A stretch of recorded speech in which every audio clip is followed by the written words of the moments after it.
Olá, gente amiga, boa tarde. Cá estamos novamente no nosso Café Educa. Vamos hoje falar sobre um tema que, ligado às nossas circunstâncias atuais, será se calhar o tema mais oportuno, com um convidado especial que vou agora entrar em contacto com ele. Antes de mais nada, agradecer a todas as pessoas que, com muita expectativa, guardaram este momento, guardaram exatamente esta oportunidade de nós partilharmos uma temática que diz respeito a todos nós, diz respeito a todas as pessoas que estão a viver agora, infelizmente, esta quarentena. E temos um convidado que vou já, antes de mais nada, entrar em contacto para exatamente, mais uma vez, olá, as pessoas que nos estão a cumprimentar. A todas elas, muito obrigada. Olá, viva! Olá Luís, como estás? Estou ótimo, e tu, como é que tu estás? Fantástico. Estou Ótimo, contigo, ótimo, ótimo, estou, ótimo. estou feliz. Muito bem.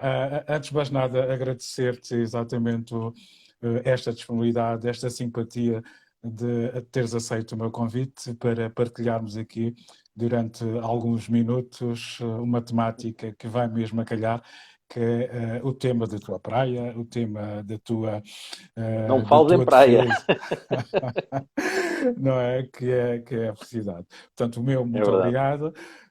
Também agradecer aqui as pessoas que já estão em linha connosco. Muito obrigada.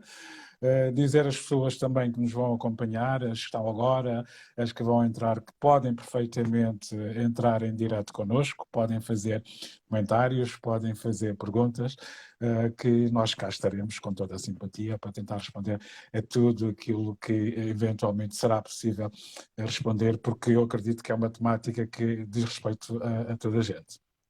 É verdade. Ora bem, Jorge, eu para começarmos esta conversa, eu tive que, enfim, fazer um bocadinho o trabalho de casa, não é? Para te fazer aqui uma apresentação.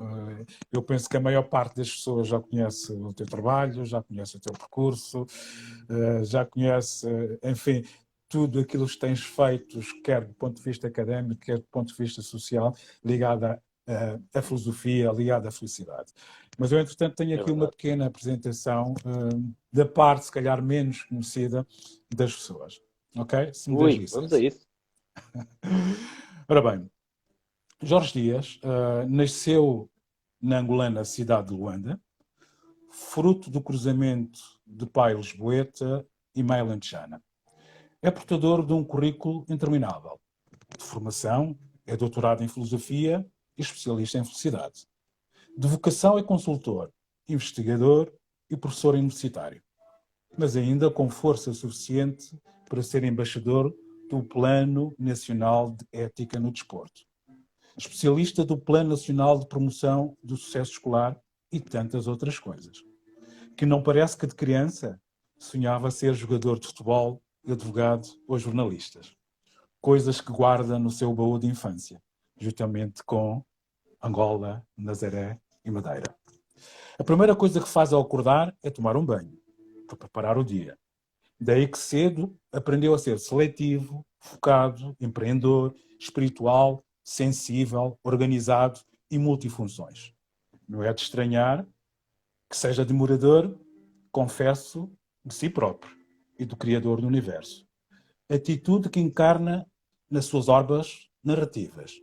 Filosofia da vida ou Ideia e Projeto, La Arquitetura de la Vida. Autênticas reflexões do seu pensamento filosófico. A sua maior alegria mora na companhia dos amigos, em jantaradas a partilhar coisas da vida. Ou a desfrutar de um bom prato de hambúrguer vegetariano, com batatas fritas caseiras e molho de salsa com alho caseiro, regado com um bom vinho tinto, uma dose de caju como sobremesa. Não é de estranhar que aos olhos dos outros é apelidado de vaidoso, materialista ou ambicioso, mas nada que lhe tire o sono, pois antes de se deitar, bebe um chá para descansar como um guerreiro africano. A sua cor preferida é o laranja, cor da felicidade. Não é por acaso que a sua maior virtude é ser feliz e fazer os outros felizes, tal como o seu livro preferido, La Felicidade Humana, de Julius Marias, talvez por ter a crença de que o humanismo se constrói a partir da felicidade. A sua maior tristeza foi ver partir a sua grande paixão, o seu pai. No entanto, emociona-lhe a companhia do filho. Como excelente pai que é, daí que nos tempos livres, a família, o cinema, as viagens, a descoberta de novas pessoas e projetos façam parte da sua rotina. Se tivesse poderes sobrenaturais, acabava com a pobreza, a violência e as guerras no mundo. Aumentava a interculturalidade através de programas de intercâmbio, porventura para tornar o planeta um lugar feliz, como reza o seu lema de vida. Ama-te e faz o mundo feliz. A sua banda sonora é Enya. E o seu filme preferido, Momento da Verdade. Se calhar por acreditar que a preparação é a melhor forma de autodefesa. E o dia que fizer a sua última viagem existencial, gostaria de ser recordado como um dos promotores da verdadeira felicidade no mundo. Uau! Uma salva de palmas. Muito bom. Excelente trabalho. Não sei se ficou aqui alguma vírgula esquecida no teu trajeto. Não teria capacidade de identificar. Mas acho que não, duvido. Acho que é fantástico. Muito obrigado. Parabéns por essa excelente apresentação. Só tenho pena não ficar gravado. Gostava de ficar com essa recordação. Ok. E depois ofereço-te, com todo o gosto. Muito obrigado. Obrigado também. Jorge, neste momento de confinamento que todos estamos a viver, vamos falar da felicidade. Para alguns, se calhar, será inoportuno. Para nós, se calhar, será mais oportuno do que nunca. Antes de começarmos a nossa conversa, afinal de contas, o que é a felicidade? Pois é, só isso dava para ficarmos aqui a noite inteira. Eu acho que a melhor forma de simplificar as coisas é dizer algo simples, mas ao mesmo tempo complicado. Ou seja, o que eu vou dizer se calhar vai dar origem a outras perguntas. E essa parte é interessante. Eu diria que a felicidade é uma avaliação que nós fazemos da nossa vida. Ou seja, quando eu paro, eu olho para trás e tento fazer um balanço, tento ver se o caminho que eu já fiz se é mais positivo ou se é mais negativo. Esta é a forma mais simples que eu tenho de explicar aquilo que eu entendo por felicidade. Naturalmente que se a avaliação for mais positiva, então estarei mais próximo daquilo que são os desejos para a felicidade em geral. Nesta altura em que há uma combinação de várias emoções, entre elas o medo daquilo que acontece, daquilo que nos pode acontecer, daquilo que aconteceu eventualmente a pessoas conhecidas, a felicidade pode também ser definida como falta de medo ou ausência de medo, ou não?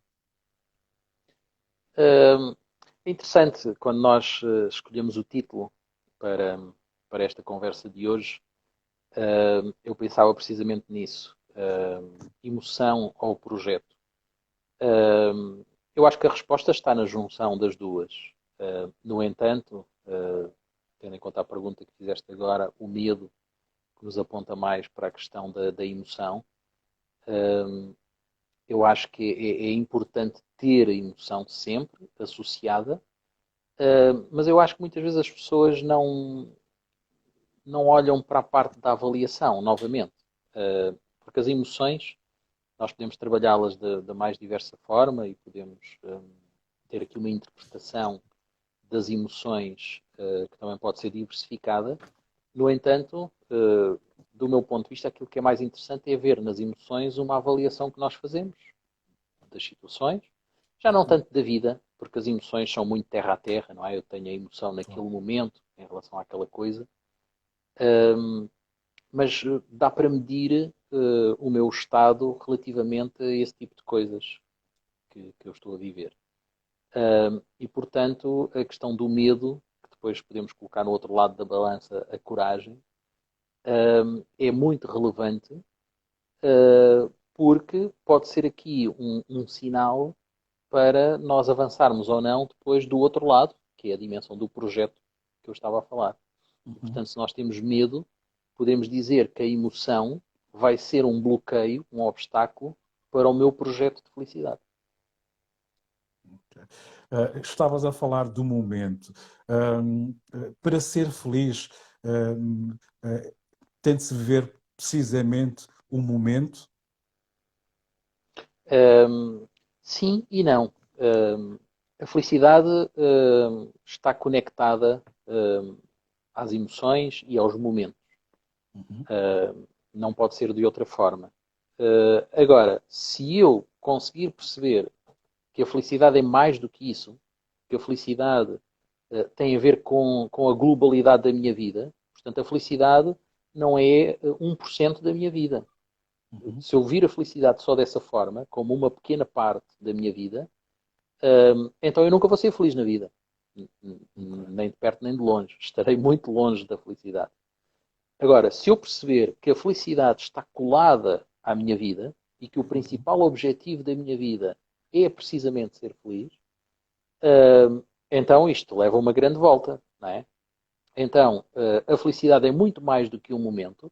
A felicidade é eu olhar para a minha vida toda, mas depois, evidentemente, quando eu olho para os momentos, eu também quero saber se naquele momento específico eu também fui feliz, não é? Mas se a coisa correr mal, se aquele Uhum. momento me trouxer uma experiência negativa, não faz muito sentido eu fazer um grande drama, porque aquilo não é infelicidade. Aquilo é apenas um momento de tristeza. Eu até gosto mais, quando falamos de momentos, eu gosto Uhum. mais de falar de alegria e de tristeza. Certo. Quando falamos da minha vida toda, então eu gosto mais de falar de felicidade ou infelicidade. Penso Uhum. que é mais fácil assim para perceber. Ok. Nós nascemos felizes ou aprendemos a ser felizes? É mais essa segunda parte. Uhum. Nós nascemos, já dizia o Thomas Jefferson, na famosa Constituição Americana, todas Uhum. as pessoas nascem com direito à felicidade, não é? Eu Uh, acho que faz parte até da Constituição americana, não é? é exatamente, é isso mesmo. Não é caso único, mas Uhum. é um caso quase único. Não Uhum. existem muitas constituições políticas no mundo que tenham o direito à felicidade. Ou até que Uhum. refiram sequer à felicidade. Exato. Portanto, eu acho que sim, eu acho que nós nascemos com essa possibilidade, nós nascemos com esse caminho, porque por isso é que talvez eu tenha começado cada vez mais a apreciar o futuro. Eu costumo apreciar mais o futuro do que propriamente o passado. Exato. Porque nós somos virados para a frente, não é? Uhum. Até a palavra projeto, não é? Nós somos projetados para o futuro. Claro. E, portanto, se não olharmos para o futuro, corremos sérios riscos de viver ao sabor do vento. E isso é arriscar muito na nossa vida e na nossa felicidade. Ok. Então, és da opinião que o otimismo para o futuro, um futuro que, enfim, muitas vezes a gente não conhece, só sabe que ele existe, é uma ponte para a felicidade? Sim, já os meus colegas da psicologia positiva já fizeram um trabalho fantástico de demonstrar, através de estudos científicos, que de facto o otimismo é meio caminho andado para conseguirmos bons resultados. Não garante tudo, é verdade, até porque nem sempre é fácil, mas é meio caminho andado e alguns estudos até dizem que se eu for uma pessoa otimista, há sinais no meu corpo que Uhum. mostram saúde, por exemplo. E isso é uma vantagem fantástica. Se eu consigo, eu agora ia dizer enganar, mas é quase, se eu consigo enganar o meu cérebro, o meu corpo, através do otimismo, não é? Eu estou a dar Uhum. informação biológica, fisiológica, etc., para que a doença não apareça. E, portanto, aí será uma vantagem em relação às outras pessoas e em relação a outros cenários possíveis, não é? Portanto, o Uhum. otimismo é uma ferramenta também muito importante. Ok. Muito bem. Vindo um bocadinho para este momento que nós estamos a viver, um, confinados, onde é que qualquer pessoa, qualquer um de nós, pode encontrar a felicidade? Ui, em tantos sítios. Como eu disse, a felicidade é global, não é? Uhum. Existem muitas dimensões da vida. E não parece ser muito fácil haver grandes obstáculos. A não ser que eu deixe, claro, a não ser que eu tenha aqui como projeto ser infeliz. Aí é mais complicado, não é? Agora, se eu realmente tiver um desejo genuíno de ser feliz, é muito difícil alguém impedir, porque eu vou encontrar sempre estratégias para resolver e dar a volta por outro caminho. Portanto, não é o facto de eu estar em casa fechado, Uhum. com limitações de circulação, que me vai impedir de ser feliz, porque, aliás, até se pensarmos aqui, porque a felicidade também é uma questão muito pessoal, não é? Se pensarmos aqui Certo. numa pessoa que é reservada, que, que até tem alguma dificuldade de exposição pública, o estar em casa agora é o melhor cenário possível. Uhum. Ou mais, imagina uma pessoa, um Certo. escritor que também é professor. Bom, se tem que dar aulas, não vai conseguir escrever o livro, ou pelo menos vai ser muito mais difícil, porque perde tempo em transportes, tem as aulas presenciais, depois tem uma série de outras atividades, reuniões, etc. Não é? A pessoa está Uhum. muito tempo fora de casa. Agora não, está em casa, pode fazer uma gestão mais autónoma do seu tempo e isso vai lhe permitir finalmente escrever o livro que já sonha há 2 ou 3 anos. Portanto, eu acho que esta situação pode ser útil a muita gente e mesmo a outras que não estejam com um otimismo. É uma questão de começarem a ver o que é que podem fazer. Ok. Muito bem. Eu tenho aqui algumas perguntas que surgiram da nossa África, e uma delas que me chamou a atenção foi precisamente uma que chegou de Moçambique, e que diz assim: é possível alguém ser feliz no meio da pobreza? A questão financeira, quer dizer, também depende do tipo de pobreza que estamos a referir. Uhum. Se for só financeira, eu penso que é mais fácil dar a volta. Mas se for uma pobreza mais global, por exemplo, podíamos agora aqui referir a pobreza espiritual, pobreza psicológica, enfim, filosófica, muitos tipos de pobreza, não é? Se juntarmos todos, então a resposta é logo não, não é possível, não é? Seria pesadíssimo para essa pessoa estar a viver todos os tipos de pobreza, não é? Seria quase uma morte pessoal.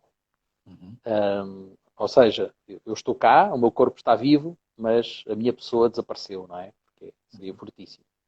Agora, se estivermos a falar só de um tipo de pobreza, eu acho que haverá esperança para dar a volta. Eu penso que essa pergunta referir-se-á mais à pobreza financeira, provavelmente. Uhum. Ora, eu quero acreditar que isso é temporário, ou porque a pessoa nasceu numa família que não era muito abastada, e isso é logo um obstáculo, não é? Eu às vezes Exato. costumo dizer sorte daqueles que nascem em famílias fantásticas, porque isso é meio caminho andado para fazer uma série de coisas. Portanto, isso é temporário. Também pode acontecer a pessoa ter um desemprego, e, portanto, aí também, temporariamente, a pessoa terá dificuldade até voltar a pensar numa nova carreira, eventualmente, Uhum. ou então não, encontrar um outro espaço para trabalhar. É um obstáculo, concordo, sem dúvida, Uhum. mas pode ser uma oportunidade difícil, porque muitas vezes o que vem logo é o sofrimento, é o negativo, mas depois, às vezes, quando as pessoas conseguem ter outras oportunidades e conseguirem relançar a sua vida, olham para trás, até ainda bem que eu fui despedida, ou ainda bem que me aconteceu aquilo, porque agora estou muito melhor. Mas no momento a pessoa nunca vê. No momento em que a pessoa está a viver o azar, a situação de mudança, a pessoa vai ver sempre o negativo. É quase uma tendência do nosso cérebro para isso. Por isso é que eu apostei na filosofia e continuo cada vez mais a admirar aquilo que é o estudo filosófico. Porquê? Porque a filosofia encontra a mente. E pode ser aqui quase um jogo de ping-pong muito interessante entre a mente e o cérebro. E este debate nunca é feito. Uhum. Perguntar às pessoas qual é que é a diferença entre o cérebro e a mente dava aqui também um debate muito interessante, Luís. Ficámos aqui o dia todo. Mas, Jorge, eu quando estava aqui a preparar também a nossa conversa, fiz aqui uma análise relativamente entre a felicidade e os níveis de riqueza. Eu reparei que à medida que a riqueza em determinadas situações especificamente a financeira, vai aumentando, surgem determinadas pessoas que o aumento do nível de riqueza não é proporcional aos níveis de felicidade. Por que é que isto acontece? Ahm, Tu leste alguma coisa, alguma referência sobre isso? Estás-te a referir ao Sim, paradoxo de algures, Easterlin, por algures, exemplo? sim. Ok. Acho que foi o Rafael Rojas Marcos, o Ah, psiquiatra, esse, ok, que esteve a ok. dizer isso. Muito interessante. Pois, esse é um debate muito, muito bom, que eu tenho acompanhado e gosto muito de ir vendo o que é que cada um diz. Eu penso que o primeiro contributo terá sido do Easterlin, um professor, investigador americano, que terá feito um estudo que terá tentado demonstrar um pouco esse paradoxo, ou seja, o dinheiro é importante para Uhum, ajudar na questão da felicidade, mas só até certo ponto. O certo. estudo dele concluiu que a partir, mais ou menos, não vou ser muito rigoroso, mas mais ou menos dos 65 mil dólares por ano, um, as pessoas ganharem mais do que isso não contribuiria significativamente para a felicidade. E, portanto, isso levou a concluir que o efeito do dinheiro na felicidade é limitado. Mas depois vieram outros autores também conhecidos, como por exemplo o Ruth Vinovan, veio dizer que não era bem assim, que ele tinha feito também um outro estudo, e conhecia outros estudos, que provavam um bocadinho o contrário, que era possível impactar através do dinheiro a felicidade das pessoas. Enfim, o debate internacional é muito interessante nesta matéria.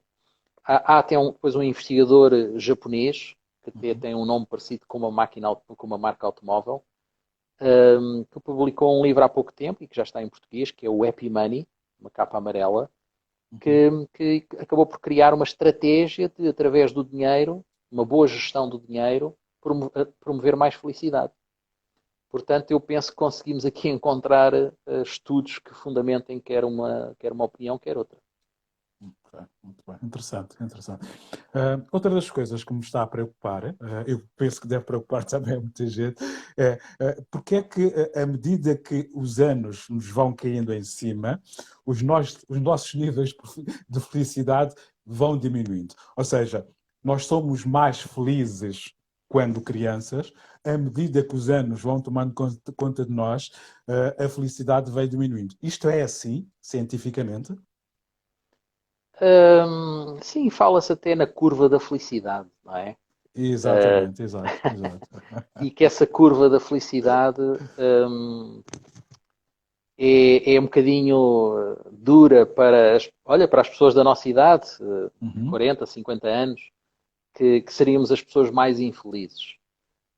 Bom, isto depende do paradigma que nós usemos para fazer a investigação, não é? Há um uhum, amigo meu que colabora comigo que diz sempre que nós podemos quase manipular a estatística e retirar as conclusões que nós quisermos, ou seja, que forem mais favoráveis para nós.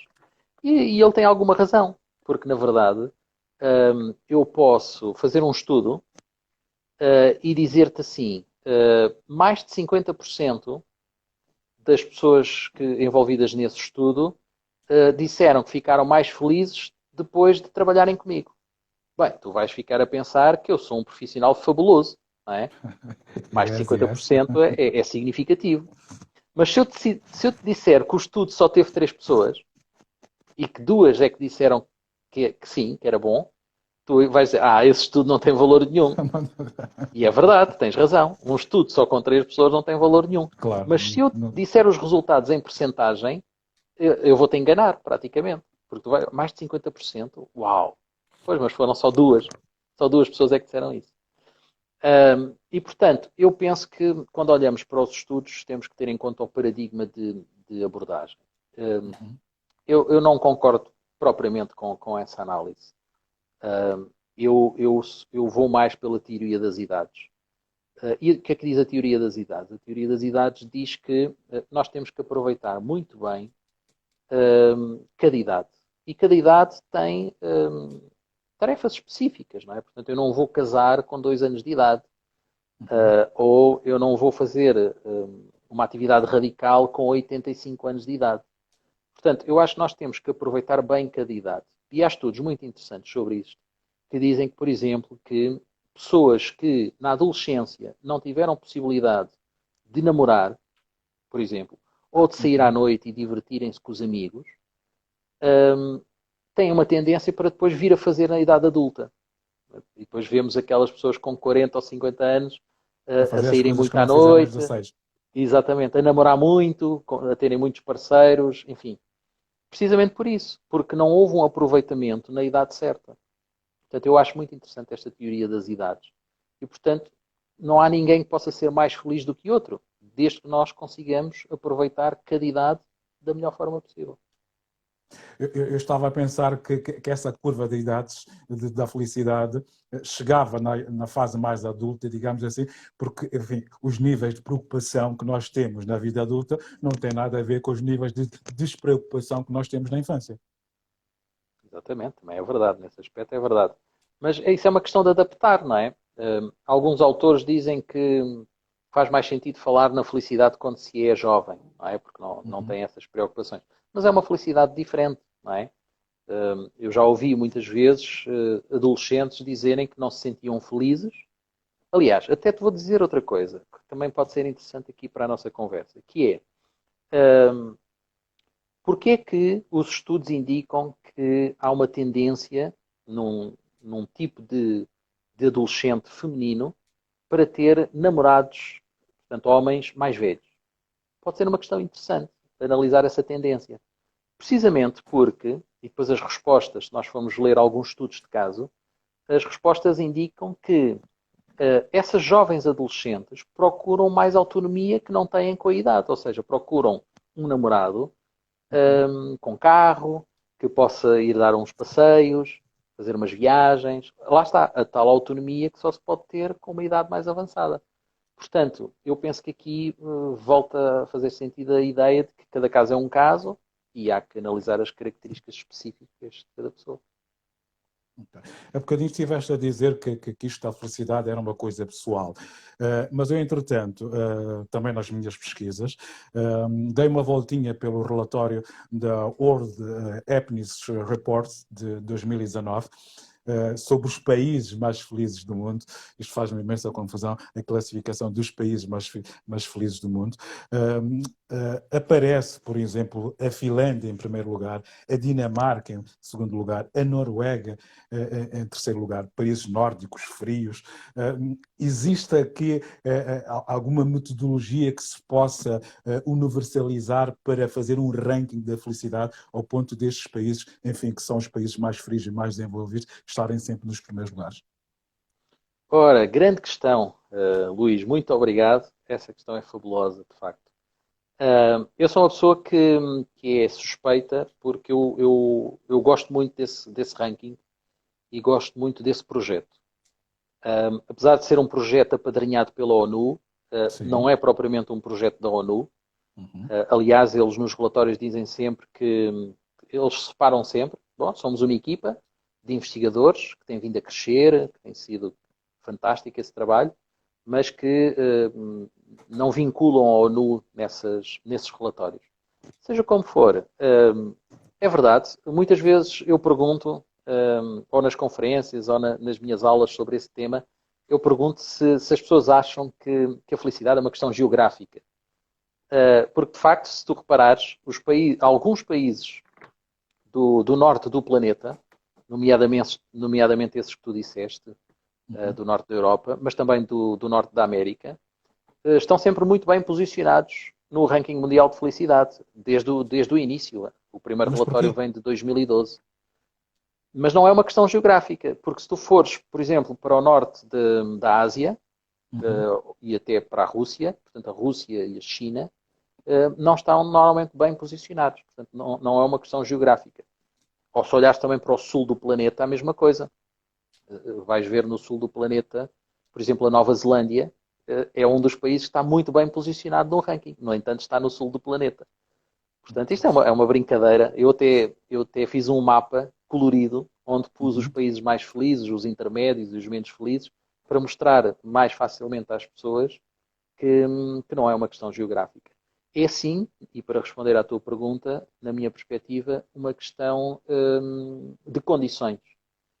Normalmente a conclusão que Uhum. nós podemos chegar é que, e por isso os relatórios têm lá uma ideia que eu acho que é fantástica e que é a grande verdade, que é o que nós dizemos nos relatórios pode ser muito útil para os políticos poderem gerir de uma forma, se calhar, mais eficiente para promover a felicidade dos seus cidadãos. Certo. Faz todo o sentido. Porquê? Porque a grande conclusão que nós podemos retirar desde 2012 até agora, destes relatórios todos, é que o que realmente faz a diferença é as condições que os países dão aos cidadãos.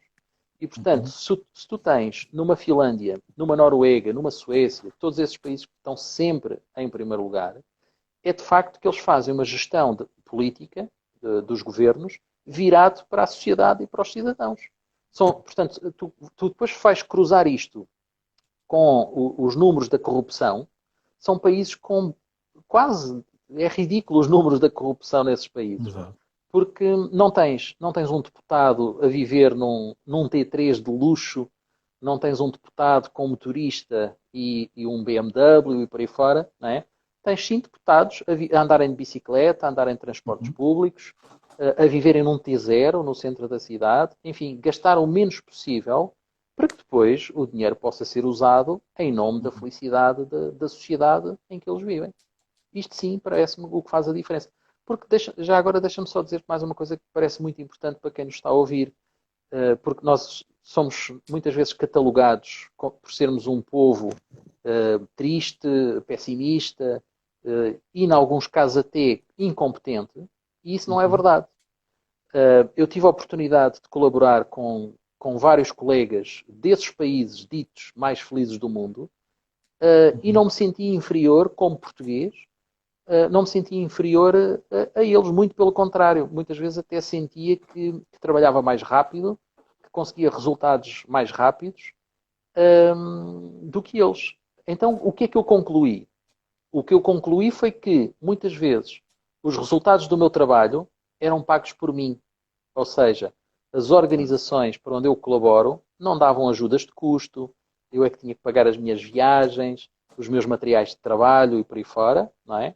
Eles não. Eles têm um apoio do Estado que é fabuloso. Isso faz a diferença.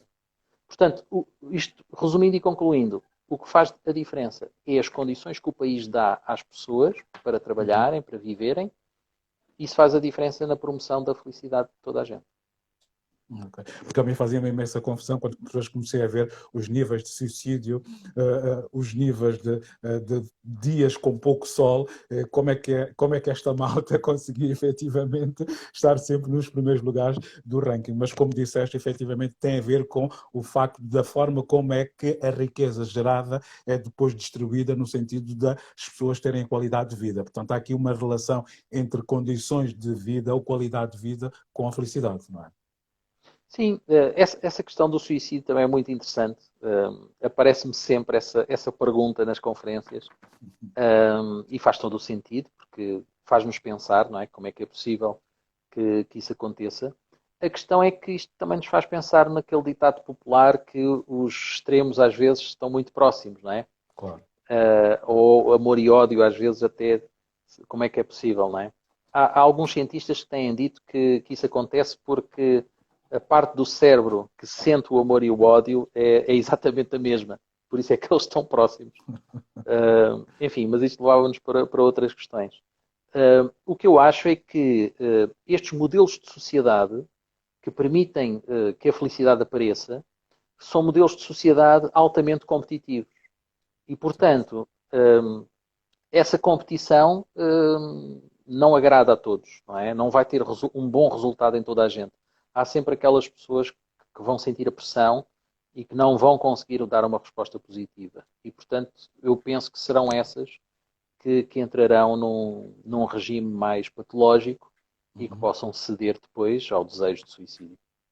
Ok, muito bem. Voltando um bocadinho para aquilo que faz parte do dia a dia das pessoas, que é o emprego, que é o trabalho, que é o ambiente de trabalho, eu também gostaria que nós falássemos um bocadinho sobre a relação entre o trabalho e a felicidade. É mais feliz quem ama o que faz ou aquele que faz aquilo que ama? Boa questão, essa troca de palavras é engraçado. Tu vês muita diferença nas duas expressões? Hum, eu acho que a minha opinião aqui em frente a um especialista não deve fazer sentido nenhum.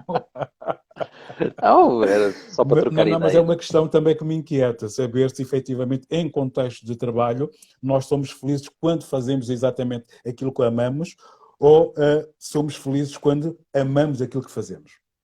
Uhum. Pois, eu, assim, numa análise muito rápida, eu não vejo grande diferença. Mas, claro, podemos sempre depois aprofundar, complicar um bocadinho mais e ver que pode haver diferenças. Mas se tivermos um olhar humilde e positivo, eu não vejo grandes diferenças. Claro, sorte dessa pessoa que conseguiu chegar a esse patamar de vida, não é? Porque quando nós vemos, ou quando podemos perguntar, então, mas o que é que promove mais a felicidade na vida? É de facto o amor, não tínhamos grandes dúvidas disso. O amor do ponto de vista mais global, não é? Exato. Uh, o amor não pode ser visto só em coisas muito específicas e temporárias. Não, o amor humano é global e, portanto, eu Uhum. posso amar o planeta, eu posso amar o futuro, eu posso amar uma pessoa, eu posso amar, enfim, um projeto qualquer específico da minha vida, enfim, posso amar muita coisa.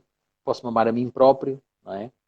Há muitas possibilidades. E, portanto, no caso do trabalho, quando eu descubro realmente qual é que é a minha missão neste planeta, e se eu Uhum. consigo encaixar isso tudo na minha vida, isso é a perfeição, sem dúvida alguma.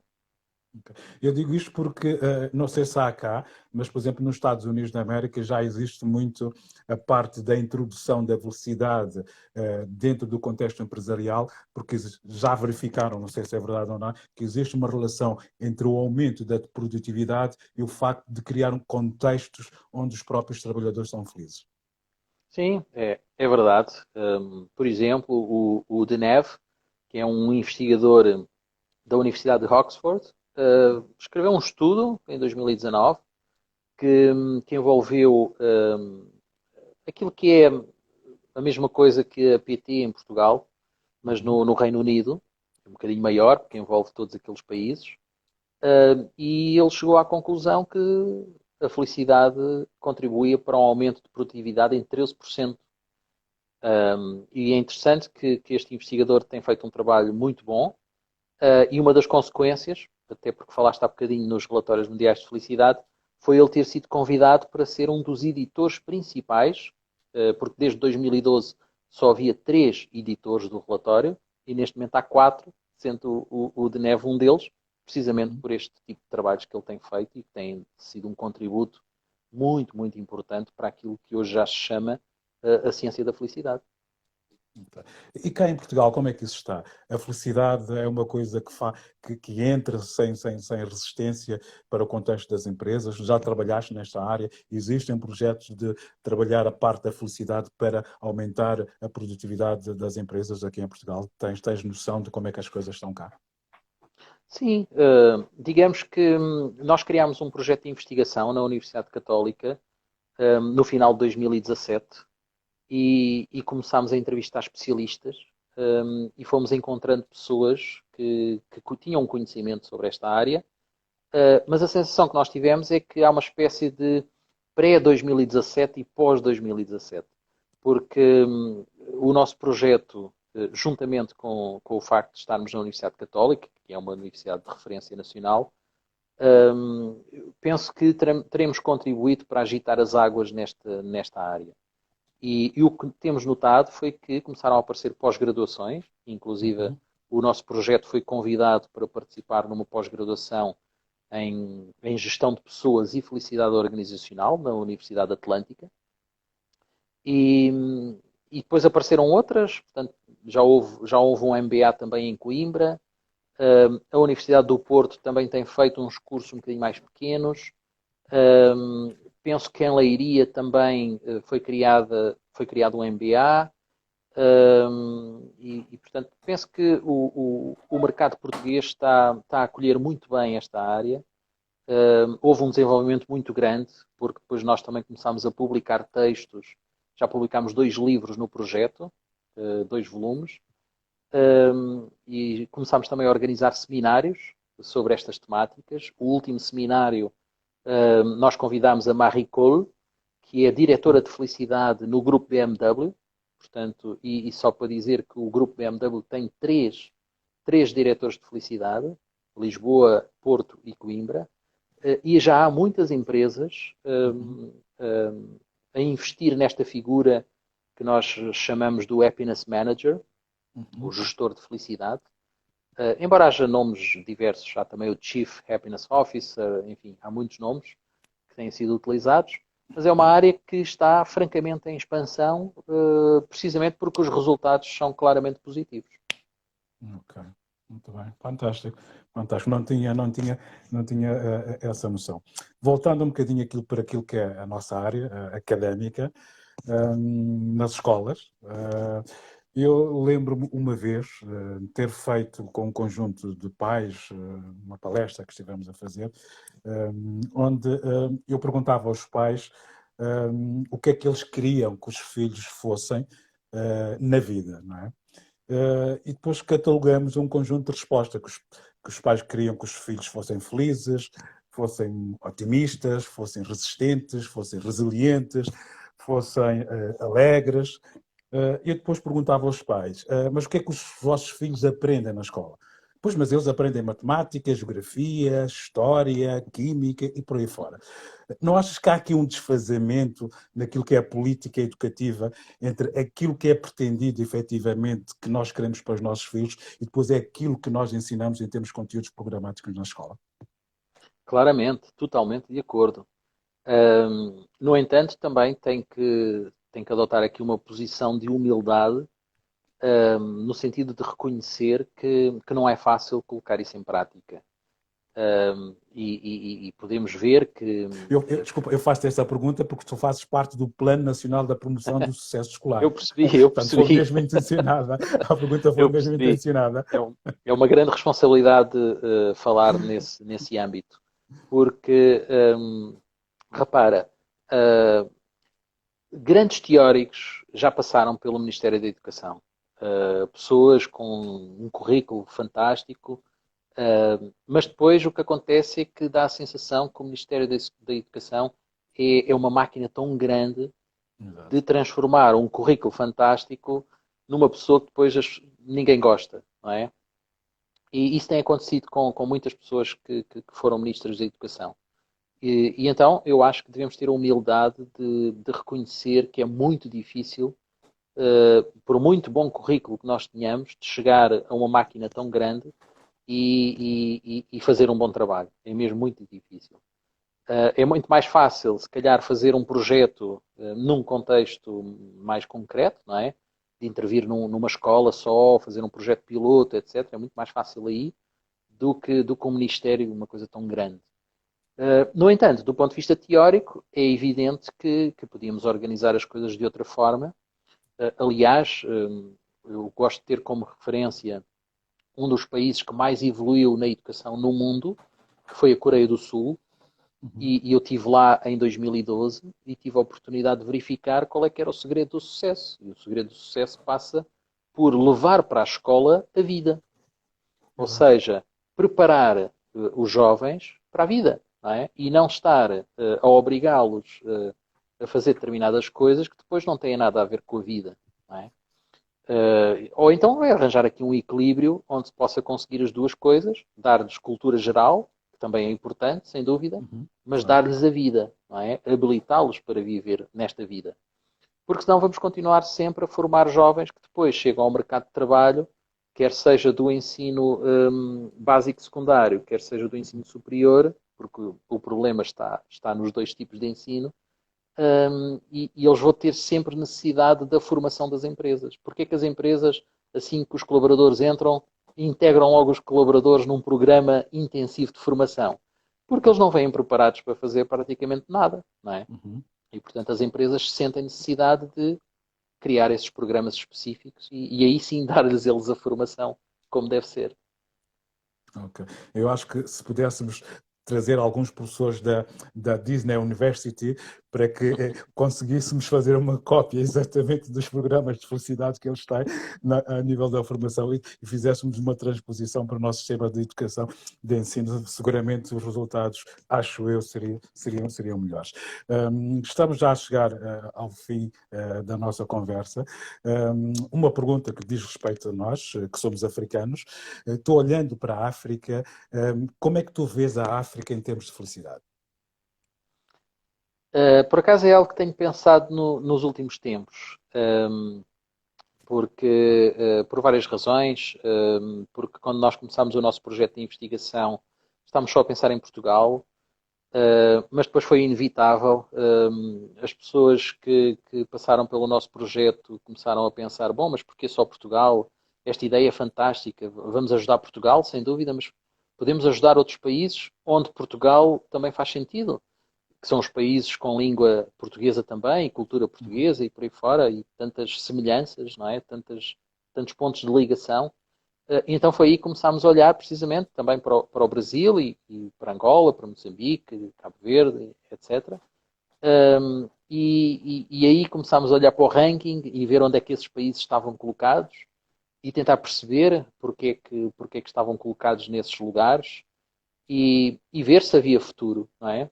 Uhum. E então, uma coisa que nós encontramos, e que também é comum a Portugal, e isto sim é bastante preocupante, é que Portugal tem estado no lugares de entre os 60 e os 70, mais ou menos, Uhum.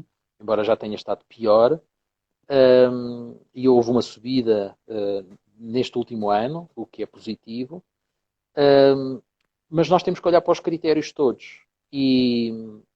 E há um critério em que Portugal não está nada bem, e que se fosse alterado, se calhar podia colocar Portugal num lugar bastante mais destacado.